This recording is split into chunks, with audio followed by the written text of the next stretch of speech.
All right, let's dive in. Today, we're tackling something pretty wild. The digital multiverse. Yeah, definitely wild, but also potentially closer than we think, you know? Exactly. That's what we're going to unpack today. You sent over some amazing research. So much to dig into. It really is a fascinating topic. I think the most mind-blowing thing is the scale of it all. I mean, this isn't just like, oh, VR is going to be a bit better. It's interconnected virtual worlds, massive, complex, practically redefining reality itself. It's heavy stuff to wrap your head around for sure. Yeah. But the idea itself, I mean, it's not brand new. We've got myths, stories, centuries old, right? And video games, too, all kind of hinting at multiple realities. Absolutely. We've always been fascinated by this concept, but the difference now is the technology. We're seeing the pieces emerging that could actually truly make this happen. That's where it gets really interesting, right? We're not just fantasizing anymore. Exactly. Neural interfaces, AI that can build worlds, the sheer power of quantum computing, these are the building blocks. And when you combine those building blocks with, well, there's this one key concept in the research you shared. It's like a light bulb moment. The idea of persistence. Right. So instead of just dipping in and out of a virtual world, it never switches off. It keeps running, evolving, even when you're not there. A constant simulation. And that's where the real potential explodes. It's not just visiting a static environment. It's participating in a world with its own life, its own rules. A city that grows and changes, with economies that fluctuate, histories that unfold, whether you're logged in or not, it's wild. But how do we actually get from where we are now with our VR headsets and games to this persistent digital multiverse? That is the question, isn't it? The research points to three key elements. Okay, lay it on me. What are they? First, interoperability. Right now, each virtual platform, each metaverse, so to speak, is totally isolated, like trying to send an email from one country to another, but they speak different languages. You can't. So to really create a multiverse, these platforms need a way to communicate, right? Exactly. A universal language, so your digital identity, your possessions, your progress, everything can move seamlessly between these worlds. That would be game-changing, wouldn't it? Yeah. What's the second element, then? Creation. Building these vast, complex virtual worlds by hand is impossible. It's just too much. Okay, so that's where AI steps in. Right. AI-driven generation. We're not just talking about creating static environments. We're talking about AI designing entire planets, ecosystems, societies, cultures. Yeah. Worlds that are constantly changing, adapting, surprising us. That's pretty incredible. But I have to say, the third element, this is the one that blows my mind. Haptic and neural interfaces. This is taking it to a whole other level, right? It is. We're not just seeing and hearing the virtual world anymore. We're feeling it, experiencing it with all our senses. Imagine haptic suits that let you feel textures, temperatures, even pain in the virtual world. Wow. Okay, now that's intense. And then you have neural interfaces that bypass external devices completely. You control the virtual world with your thoughts. At that point, the line between virtual and real, it starts to disappear. Okay, so we've gone from stepping into another world to potentially blurring the lines with our own reality. This is a lot to process. It is definitely a lot to think about. You know, before we go too far down that rabbit hole, there's something else from the research I wanted to touch on. The virtual economy. Yeah, that's a fascinating aspect. Already, virtual assets, virtual real estate, in-game currencies are incredibly valuable. People are building businesses, making real fortunes entirely within these digital spaces. It's like witnessing the birth of a whole new economic system. And what happens if, as some of the research suggests, the virtual economy starts to overshadow the physical one? That's when things get really interesting, right? Imagine AI-driven corporations inside the multiverse, offering jobs, resources, opportunities that are simply better than anything in the physical world. Why wouldn't people choose to live and work there, even if it means spending more time plugged in? Okay, so we've got these persistent dynamic worlds. We've got incredible sensory experiences. We've got a booming virtual economy. Suddenly, reality as we know it. Well, it seems a bit less appealing, doesn't it? It definitely raises the question, doesn't it? If the digital multiverse offers everything the physical world does and more, why would anyone choose to stay rooted in the physical? Exactly. And if we're heading towards a future where reality becomes optional, what does that even mean for us as individuals, as a society? It really is mind-boggling to think about. And it's not just about choice either. You know, the physical world, it has limits, geography, biology, economics. But in the digital multiverse, those limits vanish. You could be anything, literally anything you can imagine. One day you're an interdimensional explorer.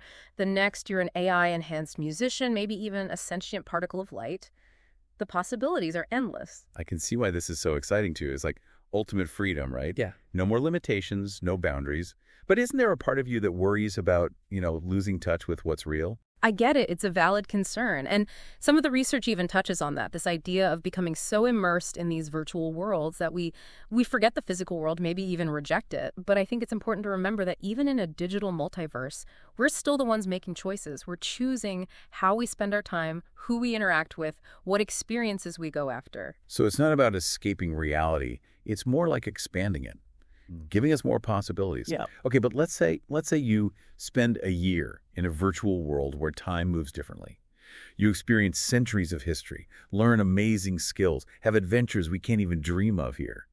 What happens when you come back? That's a fascinating question to consider. Imagine returning to a world that's barely changed while you've lived 1,000 lifetimes. Would you feel out of sync? Would you even want to come back? It makes you think. It does. It's like the digital multiverse could create a whole new kind of inequality. The people who can afford to access it, who have the time and resources, they gain experiences and knowledge that others they can't. Absolutely. And that brings up a whole host of ethical questions about access, equity, the potential for a digital divide that's even bigger than what we see now. Yeah, instead of worrying about who has the fastest internet, it's who has access to entire realities. Okay, but let's shift gears a bit. There was something in these articles that really blew my mind. Uploading consciousness. It's mind-bending, isn't it? This idea that we could transfer our minds, our whole selves into a digital space, not just visiting, but living there permanently. But if you upload your consciousness, is that really you? Or just a copy? What happens to the original you?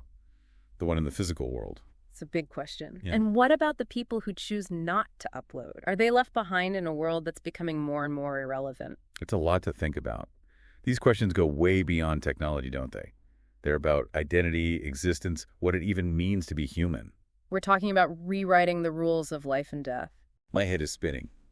But before we totally lose it, I want to bring up something we mentioned earlier, the simulation hypothesis. This idea that maybe, just maybe, we're already living in a simulation created by, some higher intelligence. It's a concept that's been around for a while, but it's becoming more and more intriguing.